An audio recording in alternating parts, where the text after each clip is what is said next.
नमस्कार, आप देख रहे हैं सीएनबीसी आवाज मोतीलाल ओसवाल स्टूडियो से कमोडिटी राउंडअप। मैं हूं मनीषा गुप्ता और हमारी टॉप हेडलाइंस में आज यहां पर सोना है, जहां पर कुछ चमक लौटती हुई नजर आई है।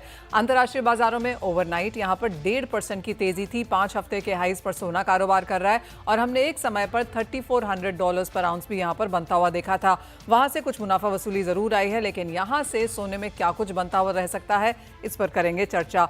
साथ ही बात करेंगे खाने के तेलों की, जहां पर भारत में यहां पर अब फेस्टिवल सीजन शुरू होने वाला है तो डिमांड अच्छी खासी है। कल हमने आपको बताया था कि पाम तेल यहां पर 4 महीने के हाईज पर है, लेकिन उसके बावजूद भी बाकी खाने के तेलों से इसमें यहां पर कमजोरी देखने को मिली है। तो बाकी खाने के तेलों में किस तरह की स्थिति है, कितना इंपोर्ट है, प्राइसेस कैसे रह सकते हैं, इस पर होगी चर्चा। इन सब पर बात करने के लिए हमारे साथ हैं प्रो इंटेलिजेंस सर्विसेज के फाउंडर दिनेश सोमानी, आभूषण डायमंड्स के गोल्ड के director Anand Prakash and Sunwin group के सीईओ संदीप बजोरिया। आप सभी का कार्यक्रम में स्वागत है। शुरुआत यहां पर सोने के साथ कर लेते हैं, क्योंकि जिस तरह की तेजी यहां पर देखने को मिली है काफी सस्टेनेबल लगती है। दिनेश जी, कैसे देखते हैं आप गोल्ड के प्राइसेस? क्योंकि अगर हम सभी ग्लोबल बैंक्स एंड ब्रोकरेजेस की रिपोर्ट देखें तो सिर्फ सिटी का कहना है कि इस साल के अंत तक हम $3000 पर आउंस के नीचे जाता हुआ देखेंगे, लेकिन उसके सामने UBS, JP Morgan, Morgan Stanley, bank of America सभी का मानना है कि 35, 38, $4000 पर आउंस भी यहाँ पर इस साल नहीं तो अगले साल फर्स्ट हाफ में बनते हुए नजर आ सकते हैं। थोड़ा सा लॉन्ग टर्म अगर चार्ट्स पर व्यू लें तो आप कैसे देखते हैं प्राइसेस? जी बिल्कुल मनीषा जी, इसमें जब भी डिप आता है रिकवरी उससे ज्यादा फास्ट आ जाती है। और अभी हम रिसेंट देख रहे थे कि 96,000 के नीचे थोड़ा सा मार्केट आया, वहां से दोबारा 99,000 के ऊपर सस्टेन कर रहा है। ऑलमोस्ट इंटरनेशनल मार्केट से अगर देखते हैं तो 5 वीक्स के हाई पर ट्रेड कर रहा है। एक छोटा सा रीजन और एकदम से 1% 1.5% का इजाफा इसमें तुरंत आ जाता है। और जैसे कि हम देख रहे हैं अभी 1 अगस्त पास में आ रही है और टैरिफ थ्रेट्स फिर भी फिर दोबारा ऑन कार्ड आ रहा है। और इसी के चलते कुछ ना कुछ ऐसा एक रीजन ट्रिगर होके आ रहा है जो प्राइजेस को स्लीड करके न्यू हाई स्टोर लेकर जा रहा है। मुझे लगता है अगर एक ब्रॉड पिक्चर हम देखते हैं तो 95,000 की हाल फिलहाल इसने एक बेस बनाकर रखा है। $3200 हम अगर इंडियन मार्केट्स की बात करते हैं तो अपसाइड मुझे लगता है कि 3500 इंटरनेशनल मार्केट एक बड़ा रेजिस्टेंस जोन है। और इंडियन मार्केट की अगर मैं बात करूं तो 1,02,000 ये हाल फिलहाल एक बड़ा रेजिस्टेंस जोन है। लेकिन ओवरऑल अगर मैं पिक्चर की बात करूं तो मुझे लगता है कि 95,000 1 लाख की गदार यह दायरा आने वाले 15 से 20 दिन में मुझे नजर आता है। और अगर मैं एक थोड़ा सा लॉन्ग टर्म नजरिया देखूं तो मुझे लगता है दिवाली या पोस्ट दिवाली 1,05,000 के लेवल्स गोल्ड निश्चित तौर से दिखा सकता दिवाली तक 1,05,000? है।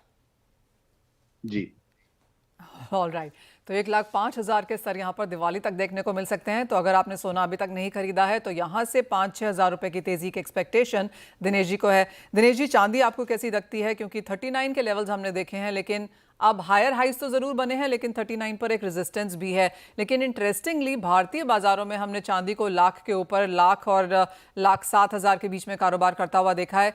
39 टूटता हुआ देखते हैं, और अगर हाँ तो कब तक? और इंडियन मार्केट्स में जैसे आपने हमें सोने के लिए बताया है, चांदी कहाँ जाती हुई नजर आती है दिवाली तक?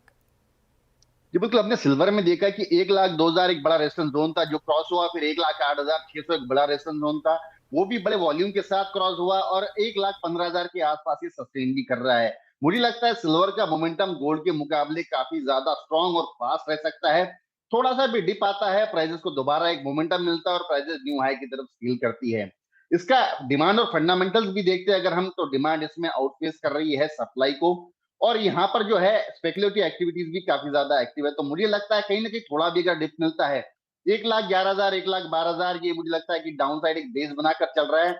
ऊपर में 1,19,000 पहला रेफरेंस, 1,25,000। और मैं कहूंगा साल के अंत तक प्रोबेबली दिसंबर दिवाली के बाद मुझे लगता है 1,33,000 के लेवल्स सिल्वर दिखा सकता है। ओवरऑल सिल्वर का अगर मैं बात करूं तो मोमेंटम गोल्ड के मुकाबले ज्यादा स्ट्रांग है। निवेशक के लिए बेटर रिटर्न देने की पूरी पूरी पॉसिबिलिटी। ऑल राइट, तो अच्छी खासी तेजी सोने और चांदी दोनों में एक्सपेक्टेड है। इंटरनेशनल मार्केट्स में तो प्राइसेस बढ़ेंगे ही, लेकिन सोना चांदी भारतीय बाजारों में भी दिवाली और ईयर एंड तक यहाँ आपको तेजी दिखा सकता है। हमारे साथ आभूषण डायमंड्स एंड गोल्ड के डायरेक्टर आनंद प्रकाश हैं। आनंद जी नमस्कार। जिस तरह की तेजी यहाँ पर दिनेश जी एक्सपेक्ट कर रहे हैं, क्या लगता है आपको किस तरह की बाइंग देखने को मिलेगी? Good morning Manisha ji. देखिए, मैं कंसिस्टेंटली आपके प्लेटफॉर्म पर बता रहा हूँ कि फंडामेंटल्स जो है वो गोल्ड के लिए बहुत पॉजिटिव हैं। अभी पूरे वर्ल्ड में एक डी डॉलराइजेशन का प्रोसेस चल रहा है। Most of the major countries are conducting the trade in their local currencies. है ना. Central banks, more than half the central banks are planning to buy more gold. Cost of minting is continuously going high, और tariff wars हम लोग देख ही रहे हैं, हम सब ट्रम्प ईरा में हैं. तो मुझे गोल्ड लगातार पॉजिटिव दिखता है, और दिवाली तक I can see in dollar terms $3,800 प्रति आउंस के प्राइस, जो कि रुपीज टर्म्स में 1,10,000 प्रति 10 ग्राम के 24 कैरेट के भाव में देखते ही देखता हूँ. तो 3800 यहाँ पर दिवाली के आसपास अंतर्राष्ट्रीय बाजारों में, और भारतीय बाजारों में 1,10,000 के आसपास. आनंद जी, मांग का क्या इम्पैक्ट पड़ेगा इसके ऊपर, क्योंकि अब थोड़ा थोड़ा लोग यूज टू हुए थे कि हाँ लाख के नीचे का सोना है, लाख के आसपास का है. लो कैरेटेजेस की बात हम ऑलरेडी यहाँ पर कर रहे हैं कि 22, 20, 18, 14, 9 को भी मंजूरी मिल गई है. लोग अब 9 कैरेट के भी हॉलमार्क ज्वेलरी अब खरीद सकते हैं. लेकिन अगर प्राइसेस बढ़ने की बात हम यहाँ पर कर रहे हैं, वो भी फेस्टिवल सीजन में, डिमांड कैसे देखते हैं फिर आप? देखिए, इसमें दो प्रोसेसेस में देख रहा हूँ. जुलाई हैज गिवन, जुलाई के अब हम 20 जुलाई के आसपास हम बात कर रहे हैं. जुलाई हैज बीन वेरी पॉजिटिव, क्योंकि लोगों को अब ये विश्वास हो गया कि सोना घटने वाला नहीं है. तो दो सेगमेंट्स हैं कि ब्राइडल सेगमेंट्स हैं, वो अपनी डिसीजन ले रहे हैं. They are taking very fast decision, क्योंकि उनको विश्वास है कि गोल्ड और बढ़ने वाला है. तो ब्राइडल सेगमेंट्स में बहुत स्ट्रॉन्ग डिमांड आ रही है, डिसीजन लिए जा रहे हैं. अब मैं बात करता हूँ एक मास सेगमेंट की, जो 50,000 से लेके 1 लाख तक का टिकट प्राइस है. That segment is affected because gold prices are further increasing. लेकिन government is very supportive of us कि उन्होंने 9 कैरेट हॉलमार्किंग अलाउ करी है. तो अब चैलेंज ये रहेगा मैन्युफैक्चरर्स के लिए और रिटेलर्स के लिए कि वो 9 कैरेट में हम ज्यादा ऑफरिंग्स देखेंगे. हल्की ज्वेलरी, जो डे वेयर ज्वेलरी है, वो शेल्फ पे ज्यादा दिखेगी, और मैं समझता हूँ उस वाली मार्केट को भी हम धीरे धीरे कैप्चर कर लेंगे. उसके साथ साथ हमें ये भी देखना होगा, India is a majorly growing economy. Per capita income लोगों का लगातार बढ़ रहा है, लग्जरी की तरफ, इन्वेस्टमेंट्स की तरफ रुझान बढ़ रहा है. तो प्राइसेस बढ़ना डजंट मीन कि वो मार्केट साइज घट रहा है. Market size is continuously increasing by 15 to 20%. ऐसे टाइम में एक तो आपने कहा कि ब्राइडल ज्वेलरी की डिमांड यहाँ पर बेहतर निकलेगी, बाकी बाजार आप कैसे देखते हैं? जैसे आपने क्वाइट अच्छे से समझाया कि 2 कैटेगरीज हैं. एक तो फिर भी खरीदते रहेंगे क्योंकि वेल्थ क्रिएशन है, इन्वेस्टमेंट डिमांड हायर कैरेटेजेस की है, और दूसरा तबका है जो अपने बजट के हिसाब से यहाँ पर लेगा. तो फिर आपकी तैयारी कैसी है इन दोनों ही कैटेगरीज को देखते हुए? देखिए, हमें दोनों सेगमेंट को कैटर करना है. तो ब्राइडल्स तो डेफिनेटली हैज ऑलरेडी स्टार्टेड, और जो लोअर सेगमेंट है, जो हम लोअर टिकट प्राइस में देखते हैं, तो उसमें हम लोग लोअर कैरेट की ज्वेलरी, जैसे 9 कैरेट है, 14 कैरेट है, उसमें हम ज्यादा स्टॉकिंग करेंगे. और वो मैं उसमें मेजर मूवमेंट देखूंगा ड्यूरिंग द फेस्टिव टाइम, क्योंकि ये जो दिवाली वाला सीजन होता है, उसमें लोग गिफ्टिंग के लिए या अपने की गोल्ड खरीदना ऑस्पिशियस माना जाता है.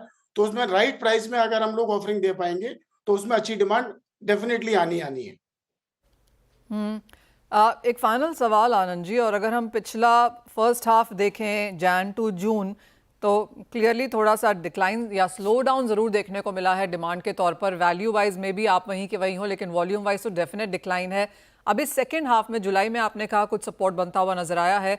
रेस्ट ऑफ 2025 को लेकर क्या सेंस है? देखिए, जो 3 हाफ्स बचे हैं, जुलाई से बिगनिंग का जो हाफ हो रहा है, I am very positive about it. क्योंकि एक पेंटअप डिमांड है, जो कि एक पेंटअप डिमांड इसलिए भी काफी होल्ड हुई फर्स्ट क्वार्टर में कि there was some confusion in the market की गोल्ड शायद वापस 80,000, 70,000, 60,000 के लेवल पे आ जाएगा, जो कि नहीं दिखता और ना आने वाला है. तो ये पेंटअप डिमांड भी फर्दर 3 क्वार्टर्स में निकलेगी. और हमारे मेजर फेस्टिव सीजन और bridal season in the last 2 quarters में होता है. तो मैं समझता हूँ कि आगे आने वाले 3 क्वार्टर्स हमें जो पिछले क्वार्टर में जो लॉस हुआ है, उसको पूरा भरपूर करेंगे, और बल्कि ग्रोथ भी देंगे. Point taken. आनंद जी, एक और फाइनल क्वेश्चन यहाँ पर स्क्वीज इन कर रही हूँ. ये तो बात हुई सोने की, जहाँ तक स्टडेड, डायमंड्स, चांदी, प्लैटिनम, क्योंकि यहाँ पर भी प्राइसेस बढ़ते हुए नजर आए हैं. क्या यहाँ पर इंटरेस्ट निकला है? देखिए, silver is a new gold, जैसे हम लगातार कहते रहे हैं. सिल्वर की तरफ काफी रुझान बढ़ रहा है, और एक रुझान इसलिए भी बढ़ा है क्योंकि अभी जो पिछले 1 महीने में सिल्वर ने फैंटास्टिक रिटर्न्स दिए हैं. तो सिल्वर की तरफ रुझान बढ़ रहा है. प्लैटिनम अगेन, बिकॉज प्लैटिनम क्योंकि गोल्ड प्राइसेस से करीब करीब 1/3 पर है, तो प्लैटिनम ज्वेलरी की तरफ फिर से रुझान बढ़ रहा है, क्योंकि उस प्राइस ब्रैकेट में उनकी चेन्स या ब्राइडल ज्वेलरी, जो जेंट्स की ज्वेलरी है, प्लैटिनम में आ पाती है. तो इन सब चीजों में and again diamond studded jewellery is doing very good, because diamond studded jewellery lower caratage में बनती है, तो पूरा प्राइस ब्रैकेट जो गोल्ड में आता है उससे नीचे आ जाता है। तो मैं इन सब जो अदर सेगमेंट्स है, other than the plane gold jewellery की जगह मैं बाकी सेगमेंट्स में अच्छा मूवमेंट और अच्छी ग्रोथ देख पा रहा हूँ। चलिए, तो ये तो अच्छी बात है कि अगर हमने पिछले 2 क्वार्टर्स इतने स्ट्रॉन्ग आते हुए नहीं देखे, दिस क्वार्टर ऑनवर्ड्स यहाँ पर तेजी की एक्सपेक्टेशन है। और सिर्फ सोने में ही नहीं, यहाँ पर अपॉर्चुनिटीज शायद चांदी में, प्लैटिनम में, डायमंड स्टडेड में भी बेहतर देखने को मिलेंगी। आनंद जी, बहुत शुक्रिया साथ जुड़ने के लिए, प्राइसेस पे तो सेंस देने के लिए ही, और साथ ही साथ किस तरह का मार्केट है वो पैटर्न भी समझाने के लिए। वेल, ये तो बात हुई प्रेशस मेटल्स की, लेकिन अब एक बार यहाँ पर बेस मेटल्स को देख लेते हैं, क्योंकि यहाँ पर अच्छी खासी तेजी है। अगर ओवरनाइट मार्केट्स की बात करें तो कल जैसे गेन्स नहीं है, लेकिन उसके बावजूद भी ऊपरी स्तरों पर हमने मेटल्स को होल्ड करते हुए जरूर देखा है। Dinesh ji, multi week, multi month हाइस पे ज्यादातर मेटल्स यहाँ पर काम कर रहे हैं, चाहे वो कॉपर है, एल्यूमिनियम है। चाइना विश्व का सबसे बड़ा यहाँ पर हाइड्रोलिक डैम बना रहा है, जिसकी लागत $170 बिलियन के आसपास है। और जब हम डैम, कंस्ट्रक्शन, इंफ्रास्ट्रक्चर की बात करते हैं तो क्लियरली सीमेंट, ग्लास और मेटल्स यहाँ पर उसकी बात होती है। एक सपोर्ट यहाँ पर मेटल्स को उस वजह से आता हुआ। जी बिल्कुल मनीषा जी, सबसे बड़ा इफेक्टिंग फैक्टर ही इसमें चाइना था। वहां पर रियल एस्टेट काफी ज्यादा कोलैप्स हुआ था, इंफ्रास्ट्रक्चर पे ज्यादा ग्रोथ नहीं हो रही थी। अब ये दोनों भी फैक्टर्स जो है ये रिन्यू होकर आ रहे हैं, और यहाँ पर अगर निवेश बढ़कर आता है तो निश्चित तौर से बेस मेटल्स को एक अच्छा सपोर्ट मिलने की पूरी पूरी संभावना है। जिंक के प्राइस हमने देखा था 252, 253 के और 255 के आसपास के लेवल से वो 270 के आसपास के लेवल्स आ गए। एल्यूमिनियम भी 245 का 254 के आसपास ट्रेड कर रहा है, और 880 का कॉपर भी 900 के करीब करीब आ चुका था। मुझे लगता है कि इनिशियल मूव ऑलरेडी आ चुका है, स्पार्क मनी इसमें एंटर हो चुका है। धीरे धीरे मुझे लगता है कि एल्यूमिनियम और जिंक में अच्छी तेजी बन सकती है। 265, 267 के आसपास जिंक लिया जा सकता है, 274 के लक्ष्य के लिए। 262 का इसमें स्टॉप लॉस मेंटेन कर सकते हैं। वही एल्यूमिनियम मुझे लगता है 252, 50 के आसपास बाय किया जा सकता है। 258 के लक्ष्य के लिए 250 का स्टॉप लॉस मेंटेन करें। मौजूदा स्तर पर, करंट लेवल पर कॉपर बाय किया जा सकता है 890 टू अराउंड 887 के स्टॉप लॉस से 901, 905 के लेवल अपसाइड हमें देखने मिल सकते हैं। ऑल राइट, तो सभी जगह यहाँ पर खरीदारी है। और ब्रेक में जाते जाते आपसे एक कच्चे तेल पर भी एक सेंस लेना चाहेंगे। तीसरा लगातार दिन है आज गिरावट का।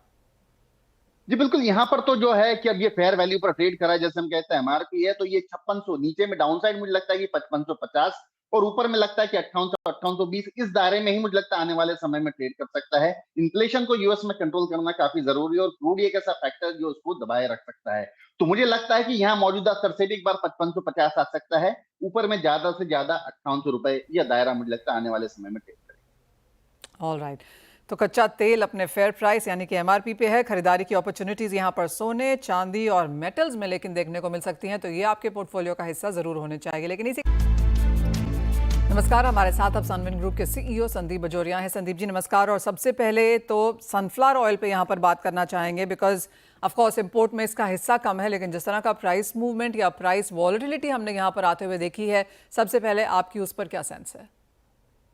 मनीषा जी, सनफ्लावर ऑयल का इंपोर्ट इंडिया में कम नहीं है, 35 लाख टन का है, और इंडिया वर्ल्ड का हाईएस्ट इंपोर्टर है सनफ्लावर ऑयल का। एंड सनफ्लावर ऑयल अभी सब में ऊंचाई पे है। सनफ्लावर ऑयल में थोड़ा सा बिकॉज क्रॉप में हॉट एंड ड्राई क्लाइमेट होने से यूक्रेन में, रशिया में, यूरोप में थोड़ा यील्ड का प्रॉब्लम हुआ है। उस कारण से सनफ्लावर की कीमतें बहुत मतलब सब में ऊंचाई पे है। पाम, सोया, सनफ्लावर में सनफ्लावर का जैसे अगर शिपमेंट की सनफ्लावर की कीमत देखें तो आप $1220-25 की कीमत है। जो सोयाबीन ऑयल की कीमत 1190 है, और जो पाम ऑयल की अगर शिपमेंट की कीमत है 1115। तो वो अपनी लीड बना के रखा है सनफ्लावर ने। एंड तो ये सब वर्ल्ड में सनफ्लावर का जो प्रोडक्शन है वो आप समझ के चलिए ओवरऑल करीबन 53 मिलियन टन का एक्सपेक्टेड है, जो ओरिजिनली 55 मिलियन टन सोच रहे थे। तो 2 मिलियन का प्रोडक्शन ये लॉस के कारण कम हो रहा है। लेकिन फिर भी सनफ्लावर ऐसा चीज है जो एक अपना ब्रांडेड सेगमेंट में बिकता है, वो प्रीमियम कस्टमर उसको लेते हैं, तो अवेबिलिटी का कोई दिक्कत नहीं है। तेल मिल रहा है हमें, यूक्रेन से ले रहे हैं हम, रशिया से ले रहे हैं हम लोग, अर्जेंटीना से ले रहे हैं हम लोग, फिर हम बल्गेरिया, रोमानिया, तुर्की, इजिप्ट यहाँ से भी लेते हैं। बट मेजर हमारा सप्लायर नंबर 1 रशिया है, नंबर 2 यूक्रेन है, और नंबर 3 अर्जेंटीना है। तो ये 3 देशों से हमें सनफ्लावर ऑयल आता है। एंड आई थिंक इंडिया के सब पोर्टों पे अभी महीने का एवरेज करीबन 2 लाख टन सनफ्लावर आ रहा है। एंड वो अभी कम हो गया है। पहले शुरुआत में जब सीजन होता था सनफ्लावर का अक्टूबर से लेकर मार्च में, तो हर महीने करीबन 2.5-3 लाख टन आता है, और कभी वो 3.5 भी हो जाता है। और अभी पिछले कुछ महीनों से वो थोड़ा कम होके करीबन 2-2.25 लाख टन आ रहा है सनफ्लावर का। तो ओवरऑल इंपोर्ट ये साल के ऑयल ईयर में हमें लग रहा है सनफ्लावर का समवेयर बिटवीन 32 से 34 लाख टन का रहेगा, जो लास्ट ईयर 35 लाख टन था। ये सनफ्लावर का माहौल है एंड अवेलेबिलिटी की कोई दिक्कत नहीं है, सब जगह पे अवेलेबिलिटी है, सनफ्लावर का कंजम्पशन भी अच्छा हो रहा है। हम्म जैसे आपने कहा 30-35 लाख टन है और इंडिया टॉप यहाँ पर इंपोर्टर के तौर पर भी उभरा है। जिस तरह का मिक्स एज ऑफ नाउ यहाँ पर संदीप जी है, और ये तो क्लियरली अब नज़र आता है कि इंडिया बहुत ही प्राइस सेंसिटिव मार्केट है। जिस तरह से हमने पाम को हटा दिया और पाम के प्राइसेस गिरते ही उसको फिर से अपनी इक्वेशन में इतना ज़्यादा यहाँ पर बढ़ा दिया, तो जिस तरह से अब हम यहाँ पर आता हुआ देखेंगे, चाहे वो जुलाई, अगस्त, सितंबर है, अक्टूबर, नवंबर, दिसंबर है, ये जो दोनों क्वार्टर्स हैं जो डिमांड के हिसाब से काफ़ी स्ट्रॉन्ग रहते हैं, क्या सनफ्लावर का मिक्स आप अराउंड दैट ही देखते हैं 2-2.25 लाख टन पर मंथ के हिसाब से, और बाकी का मिक्स कैसा चेंज होता हुआ देखते हैं? देखिए अभी मनीषा जी, मेरा जो ख्याल है कि हमें जुलाई महीना, अगस्त, सितंबर, अक्टूबर, ये जो 4 महीने हैं, तो हर महीने में हमारे यहाँ पाम ऑयल का इंपोर्ट करीबन 8 लाख टन होगा। और जुलाई अगस्त में हमारा सोयाबीन ऑयल का इंपोर्ट 4.5 और 4 लाख टन होगा। सितंबर में सोयाबीन का इंपोर्ट हमारा कम हो जाएगा, 3.25 लाख होगा, और अक्टूबर में वो 2.5 लाख हो जाएगा।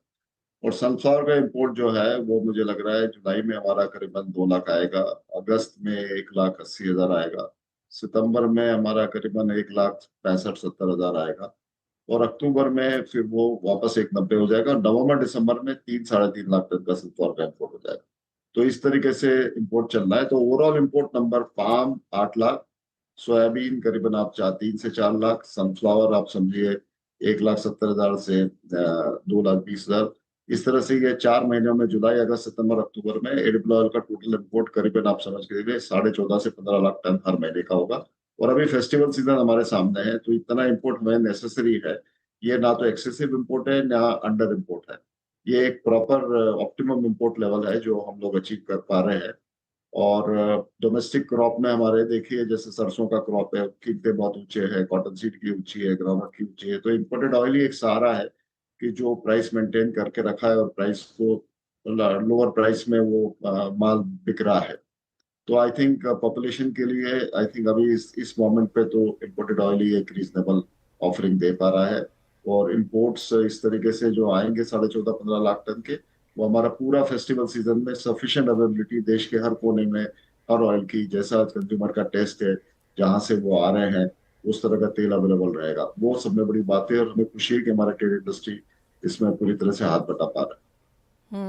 एक चीज़, कपल ऑफ चीज़ें ऑफकोर्स यहाँ पर हैं संदीप जी। एक तो टैरिफ को लेकर चिंताएं हैं, और ओवरऑल टैरिफ तो एक चीज़ है, यहाँ पर बायोफ्यूल मैंडेट दूसरी चीज़ है, इंडिया की क्या ड्यूटीज़ हैं, किस तरह के मेजर्स यहाँ पर सरकार लेती है, वो तीसरी चीज़ है। बट मोस्ट इम्पॉर्टेंटली जिस तरह से हमने यहाँ पर यूएस एंड इंडिया की ट्रेड कॉन्वर्सेशंस आगे बढ़ते हुए देखी हैं, जो आगे जाती हैं और थोड़ा सा रुक जाती हैं, बहुत सारी इसके ऊपर चर्चा हो चुकी है। अभी भी कोई क्लैरिटी नहीं है वेदर सोयाबीन उसमें एक फैक्टर है, वेदर जीएमओ उसमें एक फैक्टर है। किस तरह से इंडस्ट्री अपने आप को उसके लिए तैयार कर रही है? जो निकल के आता है वो दूसरी बात है, वी कांट प्रीएम्प्ट दैट, लेकिन इंडस्ट्री कैसे देखती है उसे? देखिए इंडस्ट्री एंक्शसली उसको वॉच कर रही है। वो हमें, जो यूएस का जो मैटर है, वो हमें ना पाम ऑयल में ना सनफ्लावर ऑयल में अफेक्ट करता है, वो सिर्फ हमें सोयाबीन में अफेक्ट करता है, और सोयाबीन में भी हमें मेनली वो मील में अफेक्ट करता है। तो ऐसे भी हमारे यहाँ मील का एक गलट हो रखा है, ये डीडीजीएस जो बनता है कौन सा एथनॉल बनाने के उसमें, और वो ऑयल मिल की प्राइसेस को बहुत प्रेशर कर रखा है। अब इसके साथ में हमारा एक्सेसिव कॉर्न का इंपोर्ट होगा तो वो डिफिकल्ट का काम है, या ऑयल मिल को लेके कुछ डिसीजन होगा तो वो डिफिकल्ट काम है। तो इंडस्ट्री एंक्शसली उसको देख रही है, और अल्टीमेटली यदि कुछ इस तरह का एडवर्स चीज यदि डेवलप होती है, तो उसके लिए इंडस्ट्री गवर्नमेंट साथ में मिलकर बात करके भाई उसको यहाँ लोकली मिटिगेट कैसे करा जाए, उसका रास्ता निकालना पड़ेगा। बिकॉज आफ्टर ऑल किसानों का हित जो है वो सर्वोपरि है, गवर्नमेंट भी वही कह रही है, और गवर्नमेंट भी कोशिश कर रही है पूरी की नेगोशिएशन में कहीं किसानों के हित में कॉम्प्रोमाइज ज्यादा होने की जगह ना बने। शायद मुझे लग रहा है कोई कोटा वोटा इंपोर्ट का देंगे तो भी लोअर ड्यूटी पे, तो वो एक उसको कोटा बना के देंगे, उसको ओवरऑल ओपन नहीं करेंगे कि आप कितना भी इंपोर्ट कर सकते हैं लोअर ड्यूटी पे। लोअर ड्यूटी के लिए फिर वो बोलेंगे आप 2 लाख कर सकते, 3 लाख कर सकते, ऐसा कुछ कोटा बना देंगे, तो उससे उसका इम्पैक्ट को हमें रिड्यूस कर सकते हैं। तो अब तो नेगोशिएशन तो अनएंडिंग प्रोसेस लग रहा है। अभी तो US delegation August and second half में आने वाला है, फिर से तो 1 अगस्त की डेडलाइन तो अभी रह गई है। तो ये, लेकिन ठीक है, ये प्रोसेस है, ये वर्ल्ड में हर कंट्री को फेस करना पड़ रहा है। एंड आई थिंक मुझे मेरा जहां तक ख्याल है, इंडिया फिर भी बहुत स्मार्टली और डेलिकेटली इस चीज को हैंडल कर रहा है, और हमें इंडियन गवर्नमेंट पे भरोसा रखना चाहिए, उनकी कैपेबिलिटी पे भरोसा रखना चाहिए, उनके कॉन्फिडेंस पे भरोसा रखना चाहिए। और फिर बाद में कहीं कोई प्रॉब्लम भी होगी तो ये भरोसा रखें कि गवर्नमेंट एग्रीकल्चर और इंडस्ट्री के साथ में बैठ के उसके लिए डेफिनेटली सुनेगी और रास्ता निकालेगी, ऐसा हमें महसूस होता है। एक फाइनल सवाल धन संदीप जी, यहाँ से प्राइसेस कैसे नजर आते हैं आपको? जिस तरह से आपने कहा इंपोर्ट 14-15 लाख पर मंथ होगा, और साथ ही साथ हम यहाँ पर डिमांड फेस्टिवल की आता हुआ देखेंगे। इंटरनेशनल मार्केट्स जैसे हैं उनके साथ अगर करंट यहाँ पर भी चलते रहें तो किस तरह के प्राइसेस देखते हैं आने वाले क्वार्टर में? कीमतें तो मनीषा जी, जिस तरह का प्राइस बैंड में आज हम खड़े हैं, मैंने आपको जो कीमतें बताई है, तो वो हमें उसमें ज्यादा दोनों साइड पे मूवमेंट के लिए मेरे ख्याल से जगह नहीं है। जैसे क्रूड पाम ऑयल का मैंने आपको $1110 का शिपमेंट का बताया है, और आगे सितंबर शिपमेंट और नवंबर का $1120 का भाव है। इसमें डाउन साइड ज्यादा में ज्यादा हो सकता है 1080 का, और अपसाइड जो है वो 1175 तक का हो सकता है। और वैसे ही बात है सोयाबीन ऑयल जो अभी चल रहा है अगस्त का आपका $1190, वो आगे का सितंबर का 1165 है, और अक्टूबर नवंबर दिसंबर का वो लेवल जो है 1155 का है। तो उसमें भी हमें ये लग रहा है कि ये 1120-25 का लोअर साइड में, और ऊपर में 1220-25 का सोयाबीन ऑयल इस रेंज में रहेगा। तो अभी जो रेंज में हम खड़े हैं उस रेंज से डाउन साइड ज्यादा में ज्यादा $40 है, और अप साइड $60। बस इस तरह के रेंज में है। इसी तरह से अगले 3 महीने 4 महीने में प्राइसेस चलेगी। All right Sandeep ji, as always बहुत शुक्रिया चर्चा करने के लिए सभी खाने के तेलों पे, स्पेशली सनफ्लावर ऑयल पे, क्योंकि वो हमारा आज का मुद्दा था। लेकिन जैसे समझाने के लिए इंटरेस्टिंगली ज़्यादा से ज़्यादा खाने के तेलों की जो इंडस्ट्री है, रिप्रेजेंटेटिव्स हैं, वो यही कहते हुए नजर आ रहे हैं कि इंडियन गवर्नमेंट को ट्रस्ट करना चाहिए। जिस तरह के नेगोशिएशंस होते हुए नजर आए हैं, ऑन द पॉजिटिव साइड लगते हैं, और इंडियन गवर्नमेंट यूएस के साथ ट्रेड में इंडिया के एग्रीकल्चर इंटरेस्ट को यहाँ पर प्रोटेक्ट भी करेगी।